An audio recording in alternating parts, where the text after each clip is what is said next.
गुसाई का मन चिलम में भी नहीं लगा। महल की छां से उठकर वह फिर एक बार घट यानी पंचक्की के अंदर आया। अभी खप्पर में 1/4 से भी अधिक गेहूं शेष था। खप्पर में हाथ डालकर उसने व्यर्थ ही उल्टा पलटा और चक्की के पाटों के वृत्त में फैले हुए आटे को झाड़कर एक ढेर बना दिया। बाहर आते आते उसने फिर एक बार और खप्पर में झांक कर देखा, जैसे यह जानने के लिए कि इतनी देर में कितनी पिसाई हो चुकी है, परंतु अंदर की मिकदार में कोई विशेष अंतर नहीं आया था।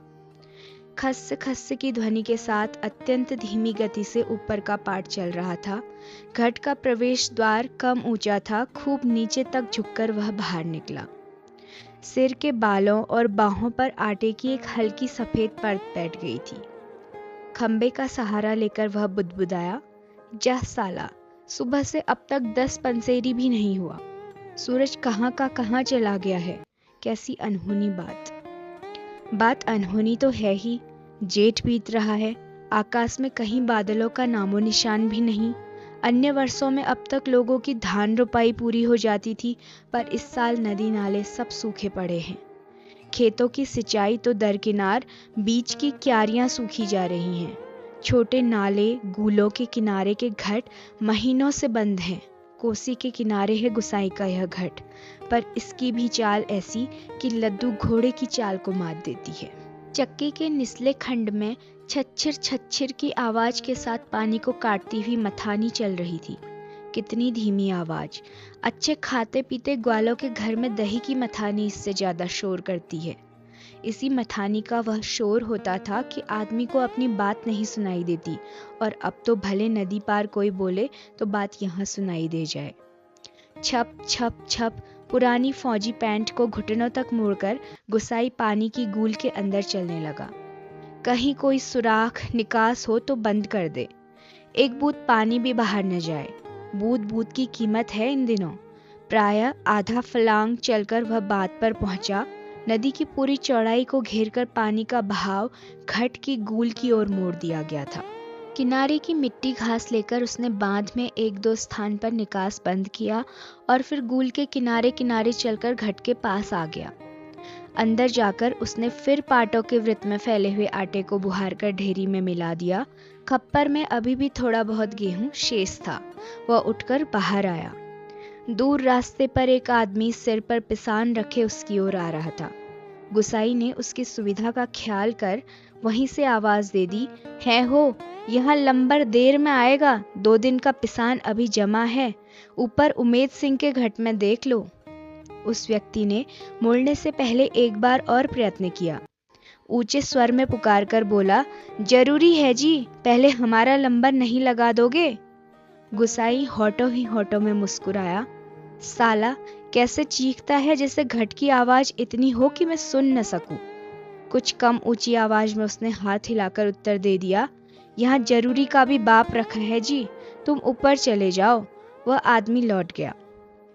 महल की छांव में बैठकर गुसाई ने लकड़ी के जलते कुंदे को खोदकर चिलम सुलगाई और गुड़गुड़ करता धुआं उड़ाता रहा।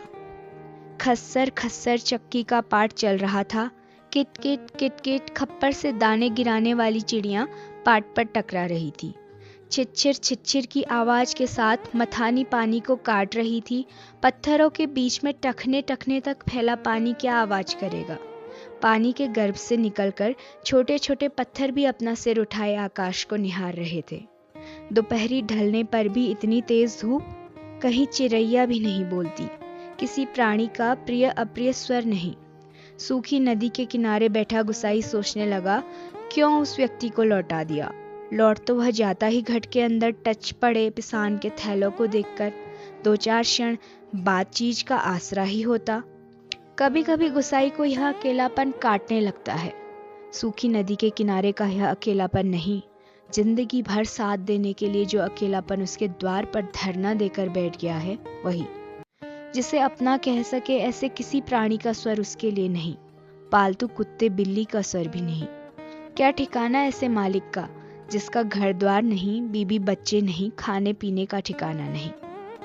घुटनों तक उठी हुई पुरानी फौजी पैंट के मोड़ को गुसाई ने खोला।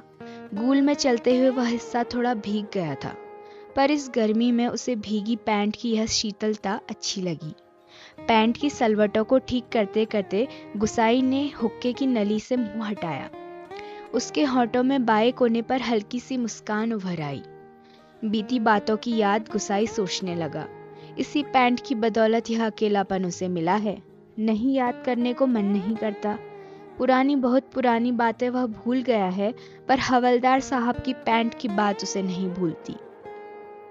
ऐसी ही फौजी पैंट पहनकर हवलदार धर्म सिंह आया था। लॉन्ड्री की धुली, नोकदार, क्रीज वाली पैंट।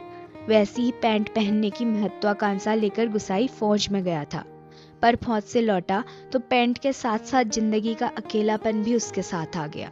पैंट के साथ और भी कितनी ही स्मृतियां मुखर हैं। उस बार छुट्टियों की बात। कौन महीना? हाँ, बैसाख ही था।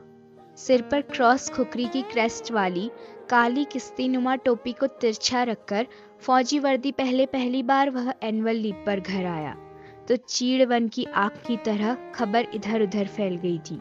बच्चे बूढ़े सभी उससे मिलने आए थे। चाचा का गोट एकदम भर गया था ठसाठस। बिस्तर की नई, एकदम साफ, जगमग लाल नीली धारियों वाली दरी आंगन में बिछानी पड़ी थी लोगों के बैठने के लिए। खूब याद है, आंगन का गोबर दरी में लग गया था। बच्चे बूढ़े सभी आए थे। सिर्फ चना गुड़िया हल्द्वानी के तंबाकू का लोभ नहीं था। कल के शर्मीले गुसाई को इस नए रूप में देखने का कौतूहल भी था। पर गुसाई की आंखें इस भीड़ में जिसे खोज रही थी वह वहां नहीं थी।